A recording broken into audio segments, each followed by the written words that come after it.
Full News Headquarters.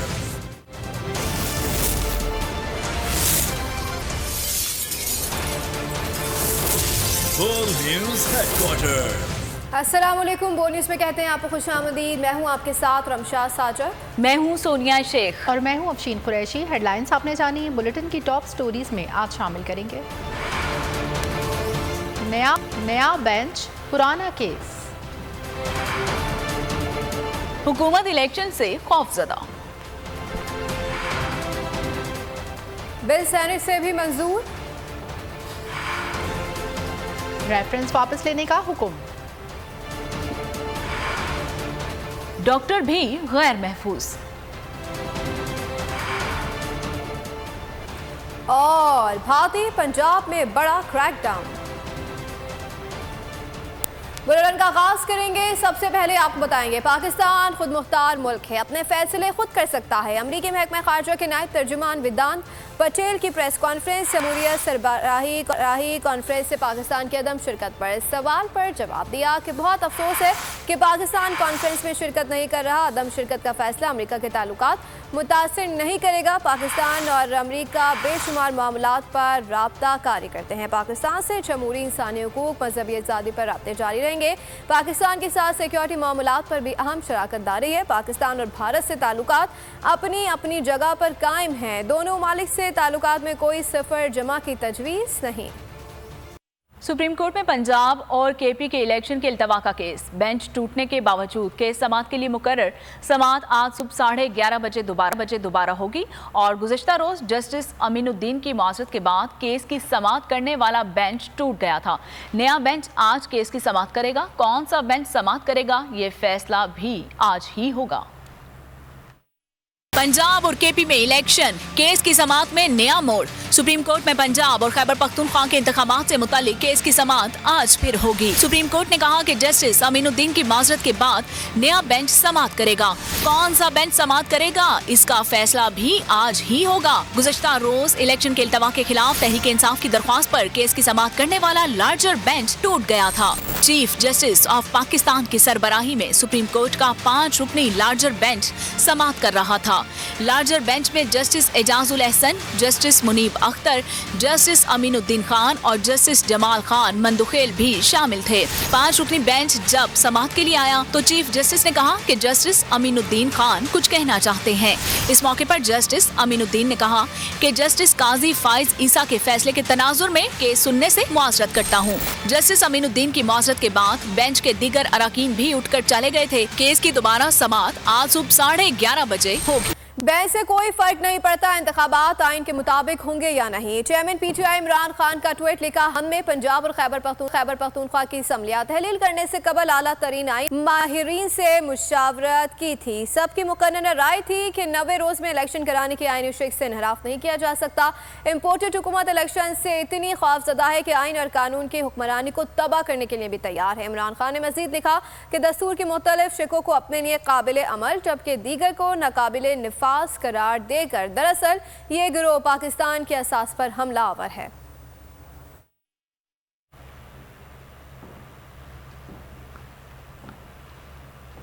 Bench टूटना इस बात की निशानदेही है कि सब कुछ ठीक नहीं है। अंदर इत्तेहाद का मुजाहरा नहीं हो रहा तो सियासी जमातों को कैसे इत्तेहाद का कहेंगे। सुप्रीम कोर्ट के बाहर मीडिया से गुफ्तगू करते हुए ख्वाजा आसिफ का कहना था कि बिलावल भुट्टो ने सही कहा कि आइन तोड़ने पर साबिक डिप्टी स्पीकर और साबिक वज़ीर आज़म और सदर मुमलिकत पर मुकदमा होना चाहिए। बोले, मुल्क में एमरजेंसी की सूरत हाल है, दहशतगर्द मुल्क पर हमलावर हैं। सियासत जो है सियासतदानों के तक रहने दे। खुदारा सियासत जो है वो ऐसे अदारों में ना दाखिल होने दे जिन अदारों के हाथ में तराजू है। वो इख्तलाफ राय जो है, शदीद इख्तलाफ राय जो है, जब यहाँ पे नजर आना शुरू हो जाए तो पाकिस्तान के लिए, वतन अजीज के लिए, हमारे आइन के लिए वो अच्छा शगुन नहीं है। मुल्क का जो है मुल्क पे इस वक्त हमला आवर हो गए हुए हैं दहशतगर्द जो है। फौज वहाँ पे कमिटेड है, हमने तो लिख के दिया। मैं तो कहा गया था वज़ारत दिफा को कि ये आप मुहैया कर सकते हैं। हमने तरीका नहीं मुहैया किया जा सकता। मैं समझता हूँ कि आइन तोड़ने के ऊपर जो है उस रात डिप्टी स्पीकर साहब ने जो कुछ किया वो आइन तोड़ने के मुतरादिफ था। जो सदर मुमलिकत ने जो कुछ किया वो आइन तोड़ने के मुतरादिफ था। जो इसकी पुष्टपनाही कर रहा था इमरान खान, वो उसने भी आइन तोड़ा। सही बिलावल साहब ने कहा कि उस वक्त आइन तोड़ने का मुकदमा होना चाहिए, अब भी वक्त है आइन तोड़ने का मुकदमा इन लोगों पे होना चाहिए। हुकूमत ने कानून साजी पर हमसे मुशावरत नहीं की है। सदर हुकूमती बिल वापस भी भेज सकते हैं। रहनुमा PTI शाह महमूद कुरैशी के प्रोग्राम नेशनल डिबेट में गुफ्तगू कहा, उनका बस चले तो ये कभी भी इलेक्शन ना कराएं। जो कुछ हो रहा है उसमें टाइमिंग बड़ी अहम है। सुबह फिर समात है लेकिन दरमियान में लंबी रात है, सुबह तक न जाने क्या हो जाए। बोले मरियम जब भी कुछ कहती हैं तो हमारे लिए आसानियाँ पैदा कर देती हैं। कल 11:30 बजे दोबारा नशस्त होनी है, लेकिन बीच में एक लंबी रात है, न जाने क्या हो जाए। इनका बस चले तो जब तक वो इस चीज़ का बंदोबस्त ना कर लें और उनको गारंटी ना मिल जाए कि तहरीक इंसाफ मुंतखब होकर नहीं आएगी, इलेक्शन नहीं करवाएंगे। ज़िम्मेदार शख्सियत है और बड़े मोहतात शख्सियत है और वो आइन से मावरा कुछ नहीं करेंगे। ऑब्वियसली वो कंसल्ट करेंगे अपने जो उनके कानूनी मुशीर हैं उनसे राय लेंगे, और अगर उनको लगा कि ये जो रास्ता अडॉप्ट किया गया वो दुरुस्त नहीं है तो शायद वापस कर दें। शायद देखिए, वो तो मुतालबा बहुत कुछ कर रही हैं, वो तो बहुत कुछ कहेंगी और बहुत कुछ कहती हैं, लेकिन एक बात है, हमने बड़ा मुताला किया, बड़े गौर से उनकी बातें सुनते हैं। जब भी वो कुछ फरमाती हैं हमारे लिए आसानियाँ पैदा करती हैं। इस कानून साजी के ऊपर हरगिज़ नहीं। हमें तो हमारे रास्ते में तो दीवारें खड़ी करने के लिए कानून साजी की जा रही है, हमसे मशावरत करेंगे। चेयरमैन सेनेट ने अदालती इस्लाहाती बिल सदर को इरसाल कर दिया। सदर के दस्तखत के बाद बिल बाकायदा एक्ट ऑफ पार्लियामेंट बन जाएगा। कौमी असम्बली के बाद सेनेट में भी सुप्रीम कोर्ट इस्लाहात बिल की कसरत राय से मंजूरी दे दी गई और बिल कायमा कमेटी में भेजने का PTI का मुतालिबा मुस्तरद कर दिया गया। बिल के खिलाफ PTI अरकान ने शदीद एहतजाज किया। हुकूमत ने अदालती इस्लाहात बिल कौमी असेंबली के बाद सेनेट से भी मंजूर कर लिया। तहरीक इंसाफ ने बिल कायमा कमेटी के सुपुर्द करने की तहरीक पेश की जो मुस्तरद कर दी गई। बिल के खिलाफ PTI अरकान ने शदीद एहतजाज किया। Second reading of the bill. बात बिगड़ी तो सेनेट सिक्योरिटी ने हुकूमती और ओपोजिशन बेंचेस के दरमियान हिसार बना लिया। इसी शोर शराबे के दौरान ऐवान बाला ने बिल की मंजूरी दे दी। बिल के हक में 60 जबकि मुखालफत में 19 वोट आए। It has been moved that the bill to reconstitute the Inter-Boards Committee of Chairmen as Inter-Boards Coordination Commission.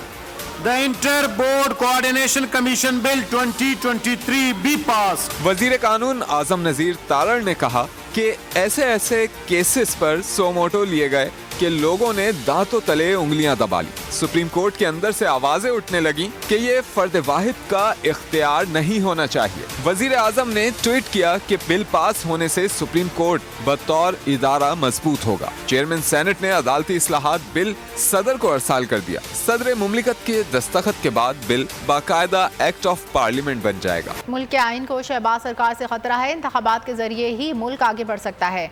रहनुमा तहरीक इंसाफ शाह महमूद कुरैशी ने अदालती इस्लाहात के बिल को मुस्तरद कर दिया। फवाद चौधरी कहते हैं हुकूमत जमहूरियत से खेल रही है, नतीजा भयानक होगा। मोअज़्ज़ज़ जजेस को मुतनाज़ बनाना नून लीग का पुराना काम है।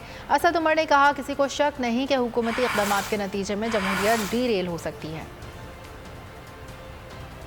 जमहूरियत मजबूत करने का वाहिद जो रास्ता है वो अवाम की राय का एहतराम है बज़रिया इंतखाबात। पूरी कोशिश और काविश हो रही है कि इंतखाबात के रास्ते में रुकावटें खड़ी की जाएं।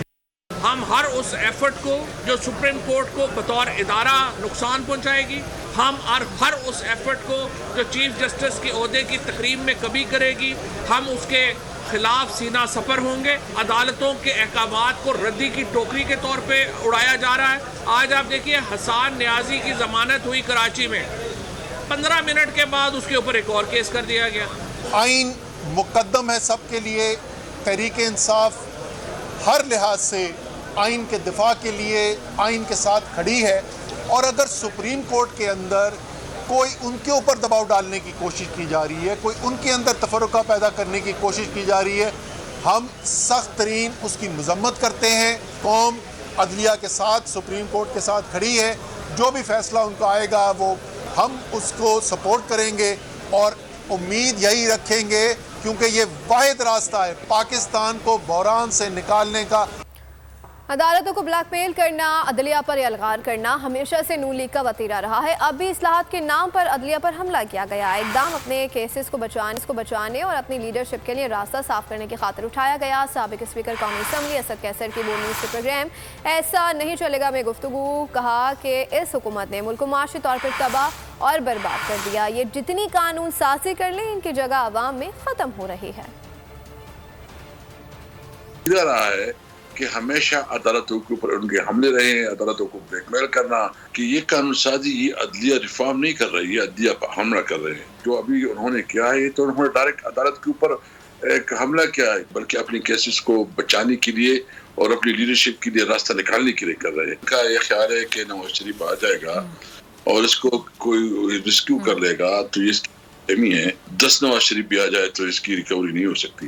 ये हुकूमत जब से आई है आप देख रहे हैं कि मुल्क किस तरफ जा रहा है, यानी माशी तौर पर तो बिल्कुल उन्होंने तबाह बर्बाद कर दिया है। तो ये जितनी भी हुकूमत, ये मतलब जितनी भी कानून साजी करे, जितने अपनी रिलीफ लेके आए, पब्लिक में इसका स्पेस खत्म होता जा रहा है। दिन ब दिन बदनाम होते जा रहे हैं और उसकी क्रेडिबिलिटी खत्म होती जा रही है और आइंदा सियासत में उसकी स्पेस खत्म होती जा रही है। बेजा अगवा के खिलाफ तहरीक इंसाफ का आज मुल्क गिर एहतजाज का ऐलान। इमरान खान का ट्वीट, लिखा कि तमाम लोग निकलें और इस पुरअमन एहतजाज में शामिल हों। इंसानी हुकूक की बड़े पैमाने पर धज्जियाँ उड़ाई जा रही हैं और हर कोई जानता है कि तहरीक इंसाफ के खिलाफ फस्तायत की इस लहर के पीछे कौन है। हम इस फस्तायत के खिलाफ खड़े होंगे, आखिरी गेंद तक मुकाबला करेंगे।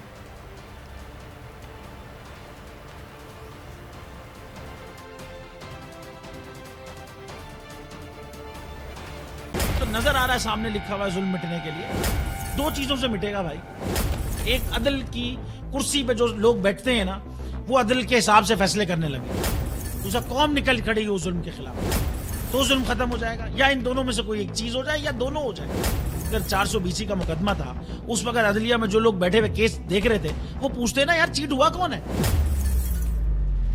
जब उनको दिखता कोई चीट नहीं हुआ, केस खत्म कर देते।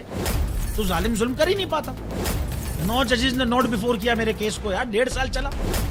शख्सी जमानत का केस, सेम केस इस्लामाबाद में कर दिया। एक ही इल्जाम पे 2 केस हो नहीं सकते भाई। मतलब 60 दिन का वक्त होता है, 102 दिन के बाद मैं जीत गया, केस बरी हो गया, 102 दिन के बाद अपील फाइल की, एक्सेप्ट कर ली। नहीं करते ना एक्सेप्ट, खत्म हो जाता ना जुल्म यार। भरी अदालत में मुझे बरी कर दिया, फिर पता नहीं क्या हुआ, 2.5 घंटे बाद का नोट बिफोर, मैं नहीं सुनता ये केस। खड़े रहते अपने फैसले, मिट जाता जुल्म। अल्लाह ताला ने बिठाया इन कुर्सियों पे इनको यार, ये अल्लाह ताला की तरफ से फैसले करने हैं। तो या तो ये फैसले आएंगे, जुल्म मिट जाएगा, या कौम खड़ी हो जाएगी जुल्म के खिलाफ।